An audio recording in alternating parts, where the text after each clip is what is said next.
Everyone, welcome to second day of Goa trip vlog. तर सकाळी आम्हाला बीचवर भिजायसाठी जायचं होतं, म्हणून आंघोळ न करता सगळ्यात आधी आम्ही ब्रेकफास्ट करायला गेलो। तर यावेळेस आम्ही थोडासा गोवन ब्रेकफास्ट करायचं ठरवलं, म्हणून आम्ही इन्फेरिया कॅफेमध्ये जाऊन ब्रेकफास्ट केला आणि बाघा बीचवर आम्ही छानपैकी पाण्यामध्ये आनंद लुटला। त्यानंतर हॉटेलवर येऊन आम्ही स्विमिंग पूलमध्ये सुद्धा थोडा वेळ एन्जॉय केलं। त्यानंतर रेडी होऊन आम्ही चेकआउट केलं आणि मग निघालो आम्ही अरंबोल बीचकडे। ॲक्च्युली याच दिवशी आमचे फ्रेंड्ससुद्धा गोव्यात आले होते, तर त्यांच्यासोबत आम्हाला स्टे करायचं होतं। तर ते अरंबोल बीचवर राहत होते, पण जाता जाता जे काही बीचेस किंवा फोर्ट्स लागतात ते आम्ही एक्सप्लोअर करायचं ठरवलं।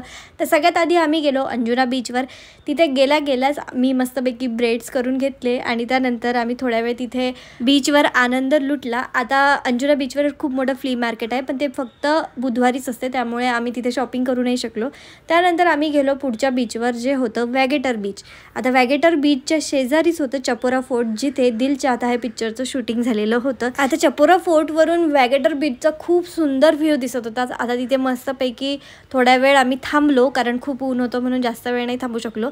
मग आम्ही निघालो परतीच्या प्रवासाला, पण जाता जाता भूक लागली होती म्हणून थोडीशी मॅगी खाल्ली आणि मग आम्ही निघालो अरंबोल बीचकडे। थोडेसे चर्च वगैरे जाताना लागले ते बघितले। आता अरंबोल बीचला जाताना आम्हाला भूक खूप जास्त लागली होती, म्हणून बीचवर पोहोचल्या सगळ्यात आधी तर आम्ही पोटोबा करून घेतला आणि मग आम्ही निघालो आमच्या फ्रेंड्सला शोधायला, कारण अरंबोल बीचवर नेटवर्कचा खूप जास्त प्रॉब्लेम आहे। तर तिथून थोडंसं पुढे चालत गेल्यानंतर फ्ली मार्केट आहे, तर फ्ली मार्केटमधून बाहेर पडल्यानंतरच तुम्हाला अरंबोल स्वीट लेक दिसेल आणि त्याच्या समोरच समुद्र पण आहे। तर मस्तपैकी आम्ही छान जेवण केलं आणि त्यानंतर फ्ली मार्केटमधून आम्ही गेलो स्वीट लेककडे।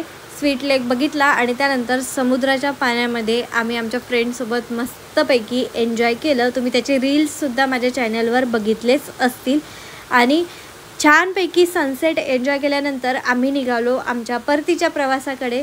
तर जाता जाता तुम्हाला इथला व्ह्यूसुद्धा दाखवून देते, खूप छान। इथे सुद्धा कॅन्डल लाईट डिनरची व्यवस्था केलेली होती। कम्पेअर टू बागा बीच आणि कॅलंगट बीच, अरंबोल बीच हा खूप जास्त शांत आहे। आता बीचवरून निघाल्यानंतर आम्ही रूमवर पोहोचलो, छान फ्रेश झालो आणि आम्ही जिथे राहत होतो त्याच्या मागेच एक बीच होता, तर तिथे जाऊन आम्ही डिनर करण्याचं ठरवलं। आता बीचवर पोहोचल्यानंतर डिनरसोबतच आम्ही थोडासा डान्स देखील केला, तर तुम्ही आता डान्स एन्जॉय करा।